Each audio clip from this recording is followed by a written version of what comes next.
Rin in Miami. Also appearing with us from the firm is Lucia Piva. Thank you, Judge. Good morning to you. Good morning, Your Honor. This is Ron Meyer in Tallahassee with the law firm of Meyer, Brooks, Bloom, and Hearn. Good morning, sir. All of the plaintiffs. Good morning. This is Kimberly Minchin, General Counsel for the Florida Education Association on behalf of the plaintiffs. Good morning to you, Ms. Minchin. Good morning. And appearing on behalf of defendants. Good morning, Judge Ige. Angel Cortinez and Jonathan Caskel from Gunster on behalf of the Governor of the state of Florida, Ron DeSantis, the Florida Commissioner of Education, the Florida Department of Education, and the Florida Board of Education. Thank you, sir. And who else is appearing on behalf of another defendant? Who's appearing today on behalf of? Good morning, Your Honor. Dave Murray, Angela Benjamin, and Lauren Morris on behalf of the Mayor Carlos Jimenez.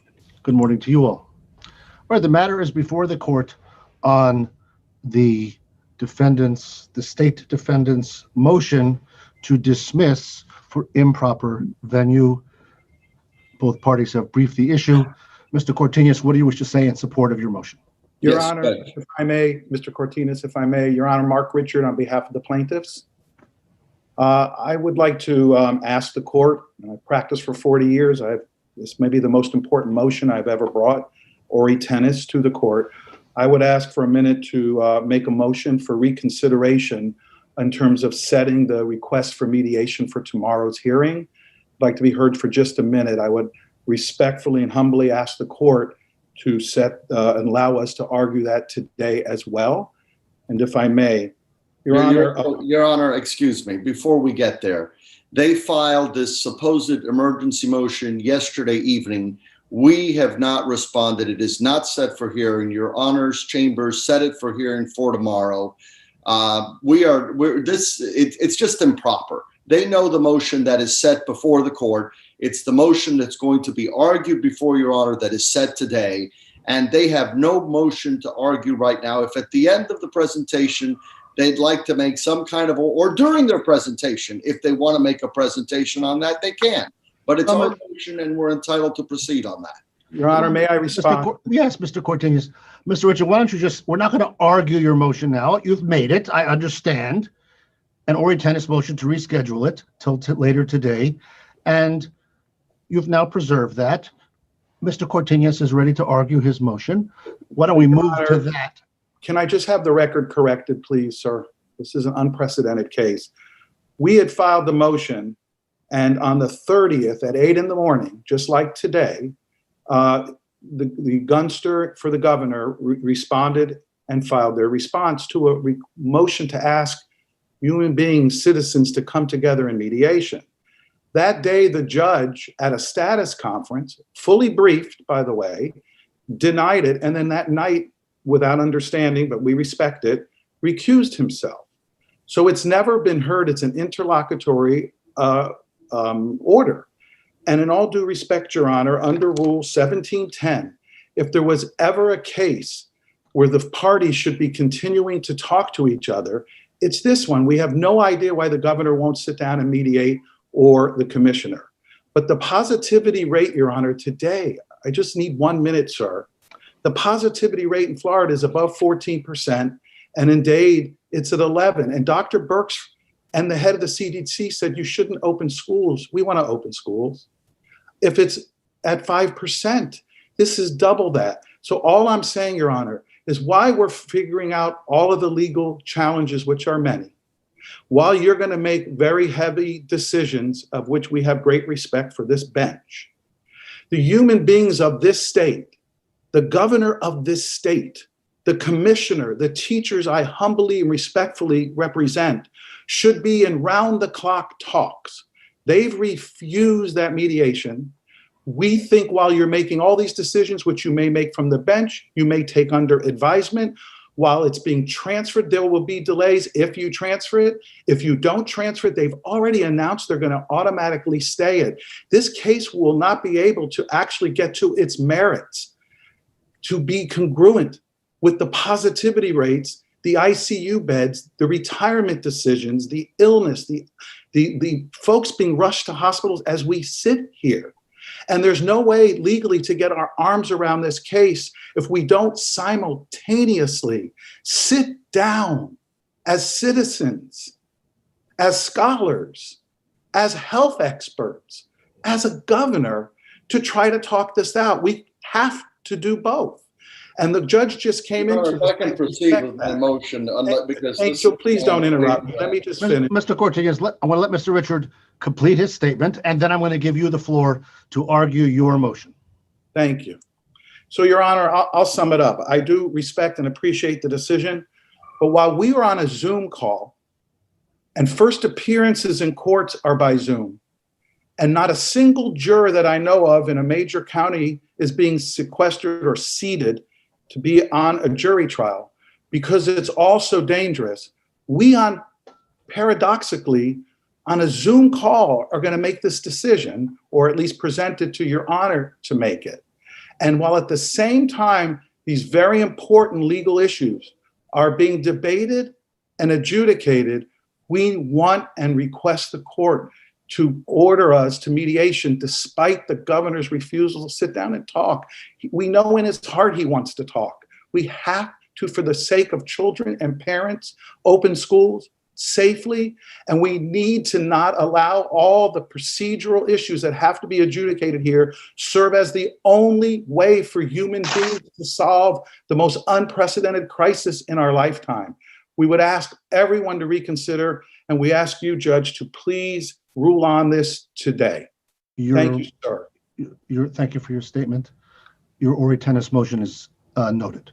Mr. Cortinez, it's your motion to dismiss the case based on improper venue. Thank you, Judge. And the only thing I'll add to that is the predecessor, Judge Arzola, did say that whenever Mr. Coffey wanted to pick up the phone, he could call me and talk. And that was always available. And I can tell you that to date, he hasn't called me to discuss anything. So we're here on a motion to dismiss based on improper venue. If they're in such a hurry to get this case heard, file it in Leon County. Get it heard where it properly ought to be heard, in the home venue of the state of Florida defendants. The fact that we're still here arguing about a forced mediation about things that happen in Miami-Dade County, and they're not raising the issue in the venue that they know is proper, tells you that something else is going on. We asked the court to dismiss the complaint, allowing the plaintiffs to refile in the Second Circuit in Leon County. Alternatively, the court should transfer the case to Leon County. Either of the two remedies would be proper. Dismissing the case would, of course, relieve the Miami-Dade County mayor from having to travel to Leon County, and they would simply file against the state of Florida defendants in Leon County. So that's basically the difference between the dismissal and the transfer option that we believe Your Honor has. By way of background, what occurred here is that school districts were concerned that they would suffer funding shortfalls as a result of remote learning, and that this possibility would occur as a result of the COVID-19 pandemic. In response, the state of Florida Department of Education issued an emergency order to waive certain requirements and allow schools to receive funding as those students and teachers were attending school in person while they were remote. The emergency order allows each of the 67 Florida school districts to submit plans for reopening to qualify for that funding waiver. It allows schools to receive full funding even during remote learning. And if schools choose not to submit any plan, they would simply be subject to the normal funding requirements. The emergency order, as Your Honor knows, is directed to all 67 school districts. Immediately upon issuance of the executive order, the superintendent of Miami-Dade Public Schools, Alberto Carvalho, responded, "Today's executive order on Florida's reopening of schools is both fair and balanced. It allows parental options as offered by Miami-Dade County Public Schools, guarantees fiscal stability, and respects local decision-making based on health conditions at the time of reopening." Several school districts, including Miami-Dade County, have already submitted plans that call for entirely remote learning at the beginning of the school year. And those are being reviewed and approved as we speak. What the emergency order does is it recognizes that school openings must be consistent with safety precautions as defined by the Florida Department of Health, local health officials, and supportive of Floridians, young and adult, with underlying conditions that make them medically vulnerable. That is at the executive order on page 1. It expressly makes school openings, quote, subject to advice and orders of the Department of Health, local departments of health. That's executive order at page 2. It recognizes that day-to-day decisions to open or close schools must always rest locally with the board or executive most closely associated with the school. That's at the executive order at pages 2 and 3. The executive order encourages innovation and flexible approaches to remote learning. Let me tell Your Honor what the executive order does not do. It does not require any particular teacher, student, parent, staff to be physically present at any school. That decision is made exclusively by the school boards who are not parties to this case. It does not require any of the individual plaintiffs in this case or their children to be physically present in any school in Miami-Dade County or elsewhere at the beginning of the school year. It does not require any school district to submit a reopening plan. It does not direct any action against any person or entity in Miami-Dade County or anywhere in Florida. Your Honor, you know who the state of Florida defendants are. Let me tell you who the plaintiffs are. They're associations of unions. They're not the actual local unions like the United Teachers of Dade or other local unions that are the actual entities that negotiate the contracts with the school districts. The individuals are a Broward County teacher, an Orange County teacher, a Miami-Dade County teacher parent, and parents of 2 Pinellas County students. They do not represent a class of teachers, parents, or students. They do not represent any of the 67 school districts. The state of Florida defendants include the governor of the state of Florida, Ron DeSantis, the Commissioner of Education, Richard Corcoran, the Florida Department of Education, and the Florida Board of Education. It's undisputed. We submitted an affidavit attached to our motion to dismiss that each of these state of Florida defendants is headquartered in Leon County, Florida. Let me tell you about the Miami-Dade complaint and what it seeks. It's 2 declaratory judgment counts and 1 count for injunctive relief. The entire complaint seeks statewide relief. There's a similar Orange County complaint. It's against many of the same state of Florida defendants, and similar to the Miami-Dade County complaint, it seeks statewide relief.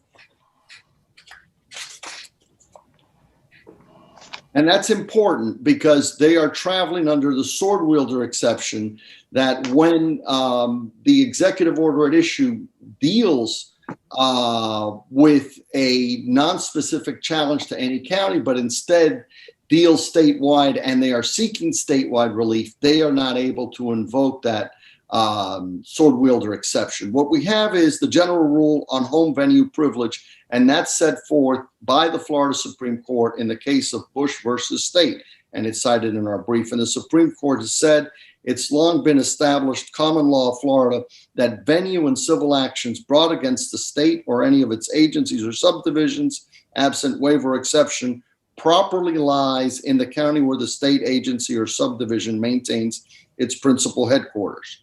An important case on this is cited in our paper, School Board of Osceola County, out of the 5th DCA, and the 5th District Court of Appeal noted that the home venue privilege is a matter of right. A trial court does not have discretion to ignore the application of the home venue privilege. In Bush v. State, the Supreme Court said that the home venue privilege is a fundamental public policy that, quote, promotes orderly and uniform handling of state litigation and helps to minimize expenditure of public funds and manpower.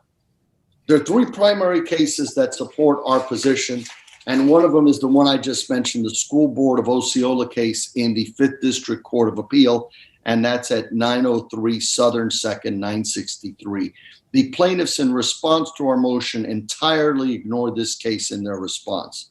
In that particular case, the county school board filed a suit against the State Board of Education seeking a judgment trying to declare a particular charter school statute unconstitutional.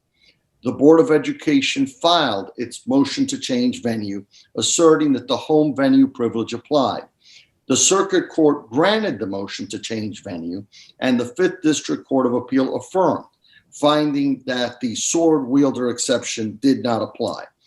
The 5th DCA recognized that the trial court has no discretion in regarding the home venue privilege. It said, quote, "A trial court does not have discretion in its application of the home venue privilege. To the contrary, the Supreme Court has held that a trial court must apply the home venue privilege unless one of the exceptions to the privilege is satisfied."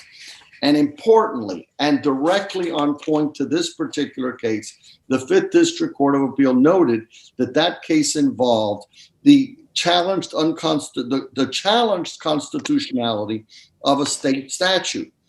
And because of that, the 5th District said that a ruling on the state's constitutionality would have statewide impact. Any claimed invasion of the plaintiff's constitutional rights is secondary. Consequently, we conclude the sword wielder exception does not apply to excuse compliance with the home venue privilege. The same occurred in another case called Worldwide Appraisal Services, also out of the 5th District Court of Appeal, that it said that no exception to the home venue privilege applied where the challenged conduct was statewide and not directed to a specific county. Here, it's unquestionable that the challenged conduct by the plaintiffs against the state of Florida defendants is statewide. The second case I'd like to bring to the court's attention is School Board of Hernando County versus Rhea, and that's out of the 1st District Court of Appeal.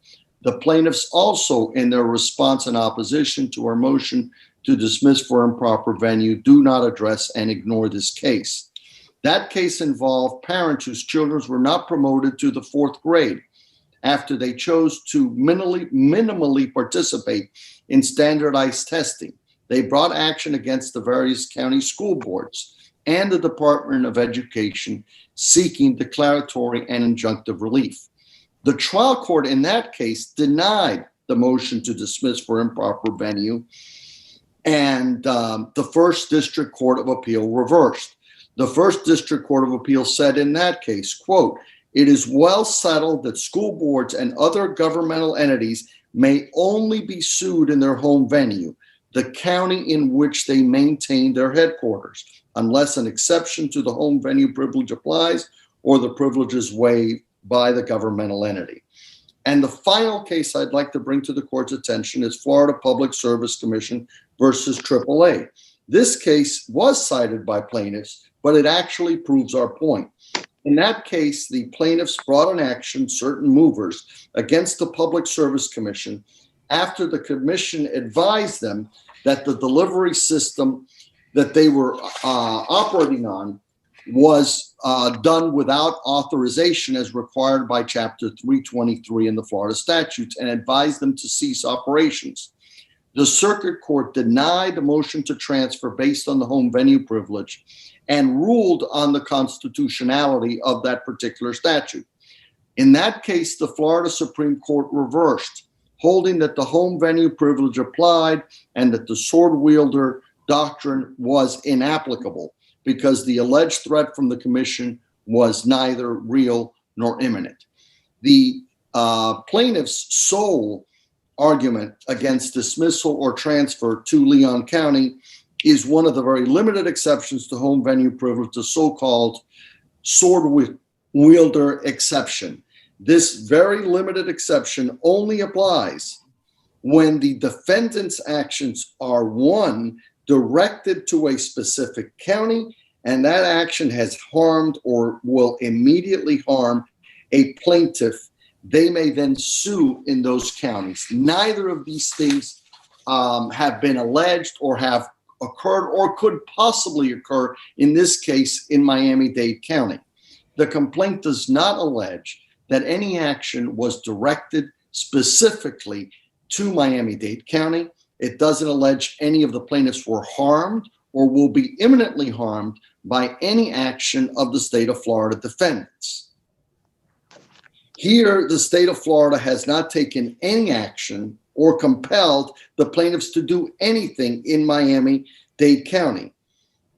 Indeed, in this particular case, their claim of the sword wielder exception is particularly meritless, given that the county superintendent of public schools has already decided that there will be no in-school learning this fall because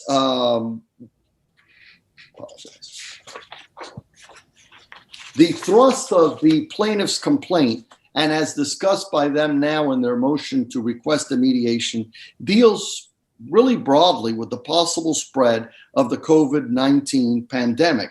And that's precisely the sort of application that the sword wielder exception does not apply. The most they can say is that they speculate that others who are not in this case may be harmed by future actions of school district or teachers or unions or health officials who make decisions they disagree. They can point to no specific harm to any of the plaintiffs in Miami-Dade County or elsewhere.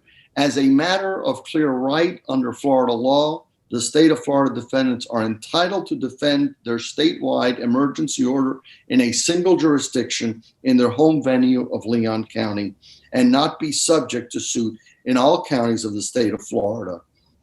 We respectfully request that Your Honor dismiss this case for improper venue or at minimum transfer the case to Leon County. Thank you, Judge. Thank you, sir. Who wishes to respond on behalf of the plaintiffs? Your Honor, Kendall Coffey for the plaintiffs. I will, there may be a point or two with the court's permission that I ask Mr. Richard to clarify, simply because he's much more aware of a lot of the substantive details than I, but I'll be addressing the home venue privilege, which I think is the heart of what is before Your Honor. If I may invite my colleague, there was one point of clarification, Mark, that you thought it might be helpful for the court to know. Yes, Your Honor. At one point, my distinguished colleague referenced that none of the teacher unions are in this case, and he referenced UTD. I'm general counsel for UTD, the Broward Teachers Union, Orange County Teachers Union. The FAA is our umbrella organization. Every teacher who is a member of a bargaining unit, every staff member is a member of FEA. The Northern District in 2017 ruled that the FEA, in fact, has standing to bring actions on behalf of all of its members. United Teachers of Dade and its PERC, Public Employee Relations Commission certification, has at the end of its name FEA, as well as the AFT, the American Federation of Teachers, and the NEA.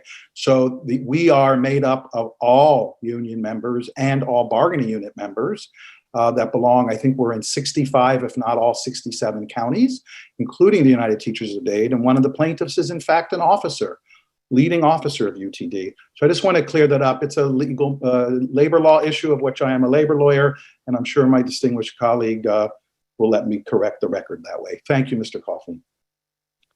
Thank you, Your Honor, and I'll address the comments made by opposing counsel. I was a little surprised, by the way, when he led off with, "I didn't call him back." I spoke with Mr. Cortinez, who I've known for years and have a high regard, at the very beginning of this case, and asked him to agree to a mediation, because neither he nor I begin to have the authority for addressing, or the wisdom to address something this difficult and complex. And frankly, mediation is the only possible scenario. He said he would consider it, got back to me in the form of a motion or response that opposed mediation, and I respect that. But to suggest that I have been less than fully communicative with opposing counsel is totally unfair, as well as irrelevant to the issues, the momentous issues that are before us. Well, let's address venue, though, because what mediation is just as effective if the case is based in the Second Circuit as it is if it's based in the 11th Circuit. It is, but the urgency, Your Honor has the authority, Judge, to order mediation right now. You don't have to reach the mediation issues. You could do it sua sponte, as judges often do.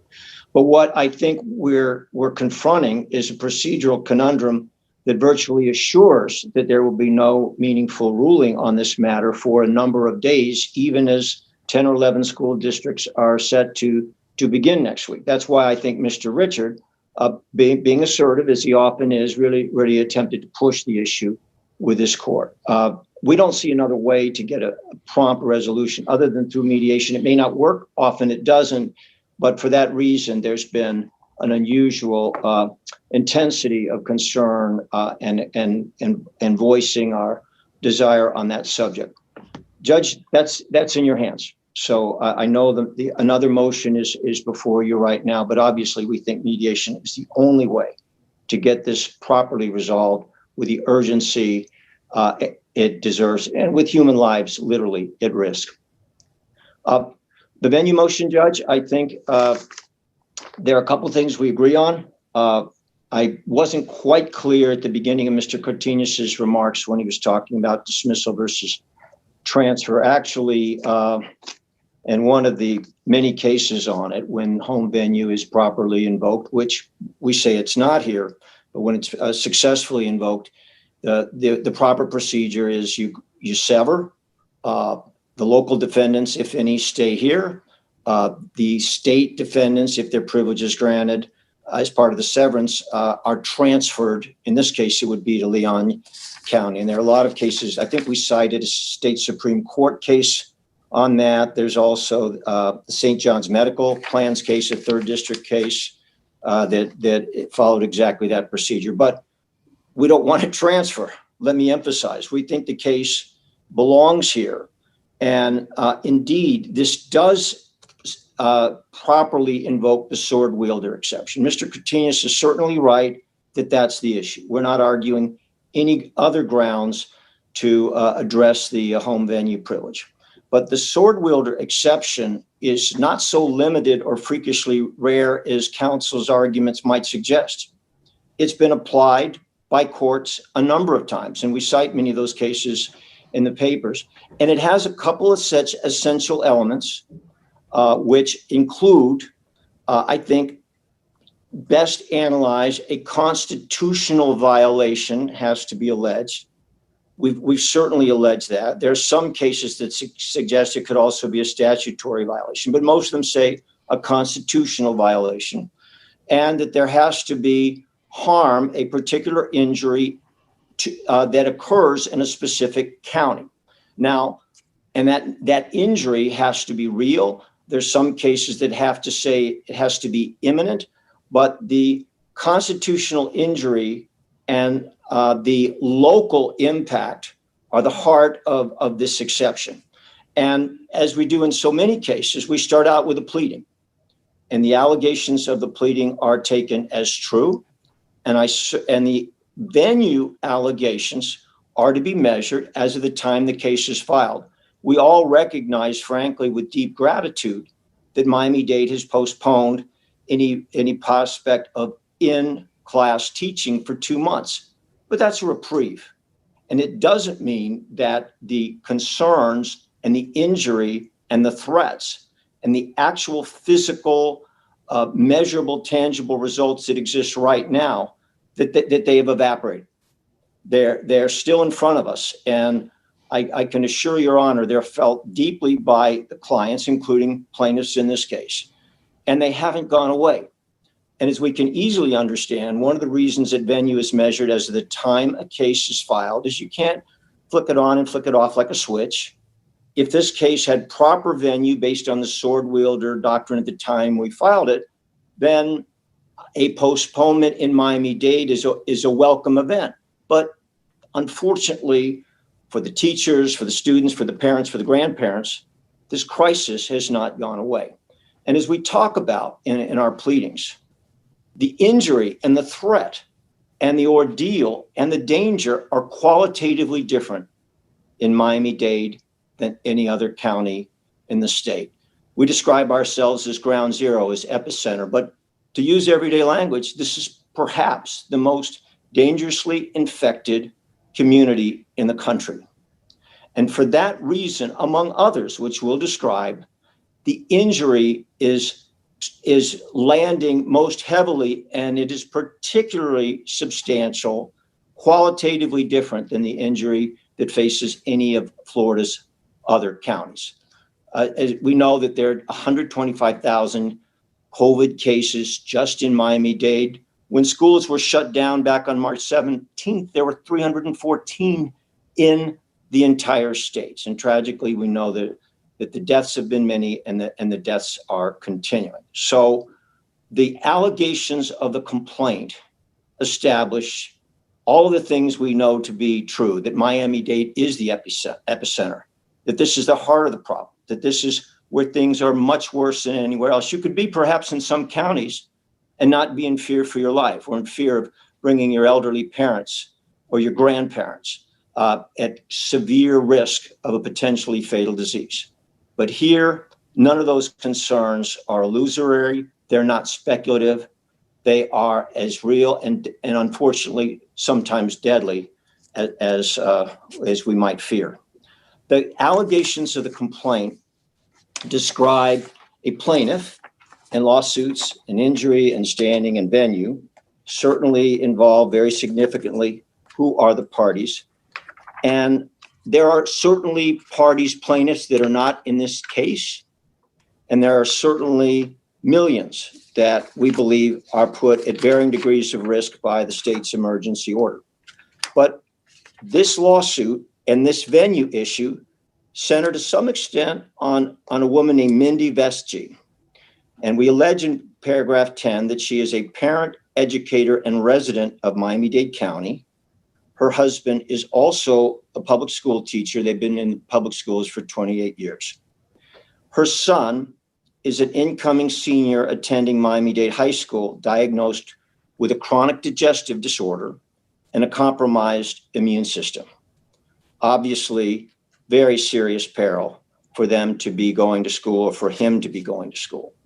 The reality is that to have home privilege venue properly addressed, you don't need 1,000 plaintiffs that are potentially being victimized by unconstitutional action. In fact, a number of the cases we cite just have a couple. There are examples of state programs where in a particular county, particular individuals suffered constitutional deprivations, and that is considered a valid basis for overcoming the home privilege venue.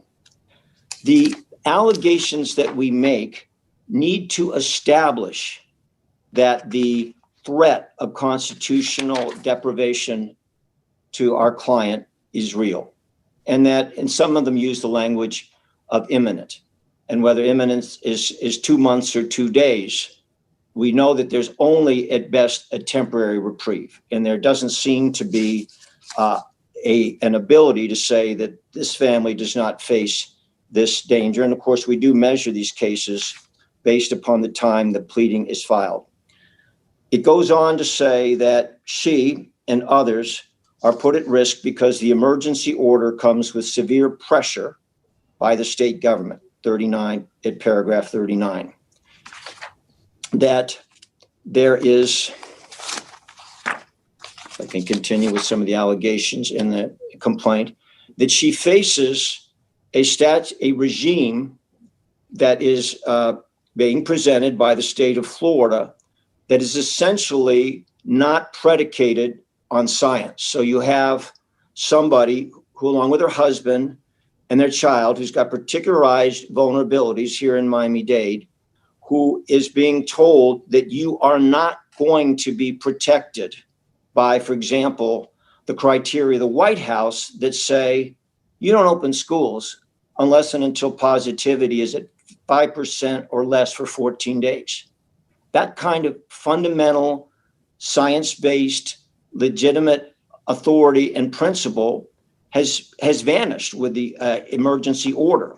And we contend that she should not, and others, but she should not be threatened by an unconstitutional regime which seeks to impose consequences without proper consideration of safety criteria, including White House safety criteria. As we know, 5% or lower for 14 days is the most widely reliable used standard. The positivity rate in Miami-Dade at the time we filed the lawsuit was 27%. Today it's 15 or 14%. But it is an extremely dangerous situation in the schools that she and others are facing. The system that is being presented by the state authorities ignores safety, does not adhere to criteria, and the system exposes everybody, not just this plaintiff, but most particularly in Miami-Dade. We say in paragraph 83, it is not safe to physically open schools in districts including Miami-Dade County. So there has to be a constitutional injury. We've alleged that with respect to the Education Article 9, and we respect that there has to be a constitutional violation, but there is. Article 9 is a principle of the Florida Constitution. There are, in fact, cases, including Bush versus Holmes, which establish that it can be invoked in terms of constitutional protection. We also have argued that the order, the emergency order, the confusing emergency order, the inconsistent emergency order, the emergency order that isn't based on science and doesn't even profess to follow its own criteria, the emergency order that does a flat-out contradiction from the very same Department of Education that announced criteria for reopening in late May. The July order ignores all of that. And while Mr. Cortinas explains in a very articulate way why we shouldn't be afraid of the emergency order, why we shouldn't be challenging it as arbitrary and capricious, we have attempted to get a very simple clarification, Judge, that I think could get us out of this courtroom within the hour. And that clarification was as follows, and this was discussed in front of Judge Arzola. Can we clarify that the local school districts, with the local evidence, the local knowledge, the local perspective, whatever local input they can get, that they can make this decision about reopening free from financial penalty from the state? Not a lot to ask for. And in fact, in many of the DOE's commentaries, they suggest that they're kind of willing to do that. They will not agree to that, at least not in this court proceeding. Mr. Cortinas will not agree to that now. And what that means is that every school district has a huge sword hanging over its head, and that some of those school districts, stumbling and trying to save teachers' jobs, keep from a funding disaster, are being pushed into bricks and mortar or opening long before it can possibly be safe. And so that is the other constitutional violation that's brought us here. With respect to the cases on home venue privilege, I can review a few of them. Carlisle says you have to establish a lawful right secured to the plaintiff. I think we have alleged that. Jacksonville Electric says plaintiff's constitutional rights have to be real and in imminent danger. Judge, the Miami-Dade epicenter has not been mooted. It's still here. The numbers are there. The COVID is here. The deaths are here. So even if the school board responsibly put in a 2-month reprieve, we still face tragedy if there is not judicial relief granted. Deprivation of claimant's constitutional rights. Again, those kind of allegations are made where agency action, this is Department of Transportation versus Morehouse, also cited in our materials, where agency action presents a genuine threat to such interests, venue is proper in the county where there is an alleged intrusion upon constitutional rights. So simply stated, this plaintiff's constitutional rights are infringed upon. She does not have any legitimate government guidance with respect to returning to work safely. Her son is obviously seriously endangered, and that is more than enough to justify bringing the case or maintaining the case in Miami-Dade. And we're aware of some of the policies with respect to why this home venue privilege has been sustained. One of them is expense. I would note, by the way, that the expense of litigating in Miami-Dade is not any greater or different. We have Zoom hearings now. No one can say there's going to be some significant expense factor by virtue of litigating it down here. And we have, when we look past all of the case citations and the holdings which recognize the exception to this privilege, we have the ultimate community exposure, risk, and danger right here. This case belongs where the injury and the risk and the danger to students, to parents, to grandparents is qualitatively and profoundly different. This is perhaps the worst COVID threatened community in America. It is the most appropriate venue for this case, Your Honor. May I ask the plaintiffs one question, please, either for Mr. Coffey or for Mr. Richard, because some of it is predicated on some of Mr. Richard's statements. And that is, what is the benefit or the advantage to the plaintiffs of litigating in Miami-Dade County as opposed to in Leon County? Mr. Richard spoke yesterday about teachers all around the state having to make a decision imminently about whether to retire or not. And today in his ore tennis motion, Mr. Richard mentioned infection rates that statewide were higher than the rate he mentioned in Miami-Dade County. But in any event, what is the advantage of litigating in Miami-Dade County? If the plaintiffs had agreed to this motion last weekend, transferred the case to the Second Circuit, then today you all would be talking about public health and education rather than about civil procedure. And if I deny the motion, then tomorrow you will be in the Third District Court of Appeal talking about civil procedure and not here talking about public health and education. And so what is the reason to put the plaintiffs through all of that to keep the case here rather than agreeing or going to the home venue and then reaching the merits? Your Honor, Mark Richard, you asked me to answer that, and I want. No, it's whoever. I'm not telling who to answer. Whoever in the plaintiff wishes to answer. I think we'll both share it if that's with your permission. First, I would think the question should be, why would a governor even raise an issue like this when the timing is up of such that life and death decisions are being made? But to Respectfully, answer, that's not responsive. I know. What is your advantage? Because we are the epicenter, and because the metrics here are leading the way in terms of analysis, because the Dade County School Superintendent, despite what the order says, has gone forward and said health issues are going to come first, the actual metrics, application, laboratory issues, decisions, getting ready for school, partitioning schools is being led, if you will, by Dade County Public Schools.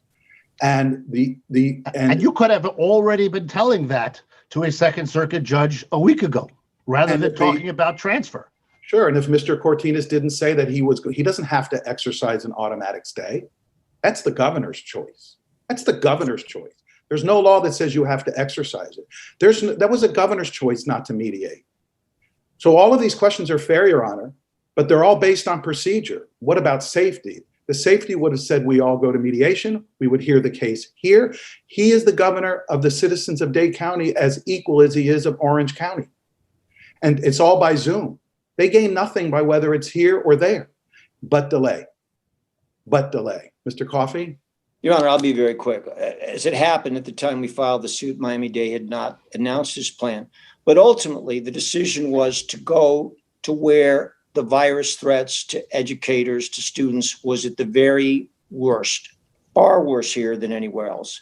In the belief that if we could find a system and approach, obviously governed ultimately by the local school district, then we would, in effect, have a solution that could save lives not only here, but in the other 66 counties.